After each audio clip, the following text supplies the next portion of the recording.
I'd like to welcome the Minister to the House, and I'd like first to commend Senator O'Loughlin and her colleagues for proposing a bill on hate crime and indeed for raising the issue, keeping it on the political agenda, because, as other colleagues have said, it is long overdue that we would see this sort of legislation in place. Hate crime laws are well established in other jurisdictions. They're seen as important because they vindicate the rights of victims, those who have experienced hate crimes themselves, and we heard such eloquent testimony from our dear colleague Senator Norris about his own experience and his own lived experience of suffering hate crime. So that's very important from the victim's perspective. But hate crime laws are also important because they recognise motivation of hatred as an aggravating factor in an offence and in some cases in sentencing as well as in the aggravated offence itself. But thirdly, the hate crime laws are important because they also recognise a societal disapproval of particular biases, particular prejudices and hate motivation. And indeed, having hate crime laws on the statute books enables also the maintenance of proper recording and reporting of hate crime, a real area where Ireland has been lacking. And indeed, others have referred to the UN Rapporteur as being highly critical of Ireland's lack of hate crime legislation. So for all those reasons, I've been a long proponent of the need for hate crime laws. In our 2020 election manifesto, the Labour Party contained a policy, put forward a policy to make hate crime illegal, to provide for specific laws. So I think that it is long overdue. I think that's well recognised, and I know there's also a commitment in the programme for government to bring forward hate crime law, and indeed also to reform hate speech law, different but often wrongly conflated. So those are all very welcome.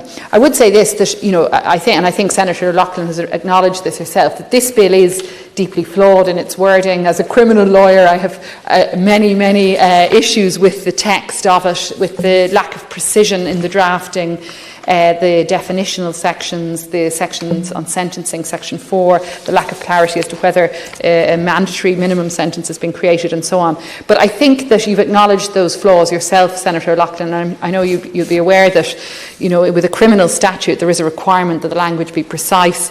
There's been a body of case law striking down offences that are seen as too vague in their wording. So clearly the wording needs extensive tightening, extensive review and revision. And indeed, we've all received a great deal of comment on that through emails, and it's been really good to see just how much people are engaged with the issue. So I think that's welcome. So it is problematic in terms of the wording. It does need a great deal of change. But I am conscious that there's been many years in which we've been debating the issue, and that it really is long overdue that we see some form of legislation coming forward. And I would ask, Minister, that you might give us a time frame, given that the programme for government commitment is to introduce hate crime legislation within 12 months of the formation of the government on the basis of an aggravated offences model, along with supported by training in the criminal justice system and victim support. It's all very welcome, but when are we going to see this? And I'm conscious that the Department of Justice is conducting a review currently of hate speech law, specifically of the Prohibition of Incitement to Hatred Act 1989, which deals with cases of hate speech aimed at inciting hatred, but which has been long criticised as being really an ineffective piece of legislation under which it's almost impossible to bring home a secure conviction.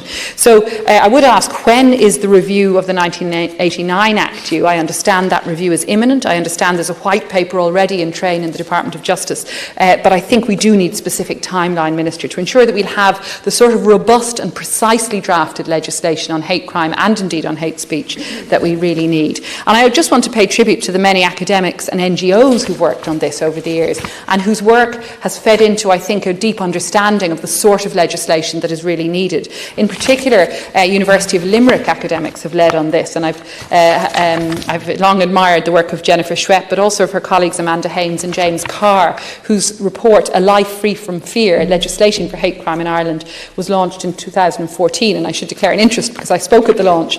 But they drew up draft legislation at the time, Minister. I know you'll be aware of that, and really their recommendations should be, and I hope are, feeding into the review. They worked, of course, with the Irish Council of Civil Liberties, which again has led on this area, and with other organisations. And, you know, the NGOs like the Irish Network Against Racism, led by Shane O'Curry, formerly the European Network Against Racism. And again, that organisation has led the way in, I think, raising awareness about the extent to which hate crime is an issue in Ireland. And indeed, INAR, and the ICCL and others are involved in a coalition against hate crime that is really working to ensure that we do get the sort of robust legislation that, as I said, we need.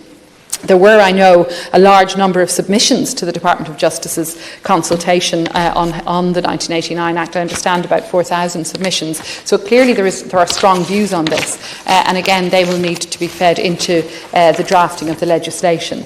I think without the legislation, as I've said, we are failing the victims of hate crime. We're also failing. We're failing the society more broadly and we're failing as a society because without hate crime legislation, we aren't in a position formally to acknowledge the real damage, the real hurt and the real pain and suffering that is caused by hate crime. And while we await the legislation, we are, I suppose, in a situation where we simply don't know the extent to which hate crime is perpetrated. In June of this year, the Gardaí reported that there had been 250 crimes recorded in 2019 judged to have a hate-based motive.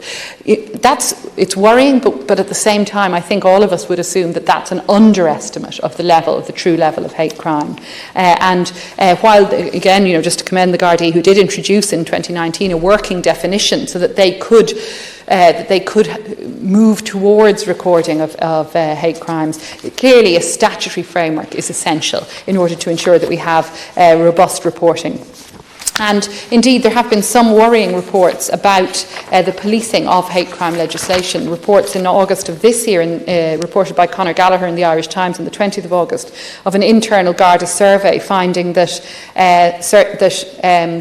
a worrying number of Gardaí had poor opinions of different minority communities, and that's a concern. And it really makes the Programme for Government commitment to introducing supports in the form of training for those working in the criminal justice system really crucial, that we need to ensure that the legislation is accompanied by non-legislative, non-penal frameworks that enable the legislation to be effective.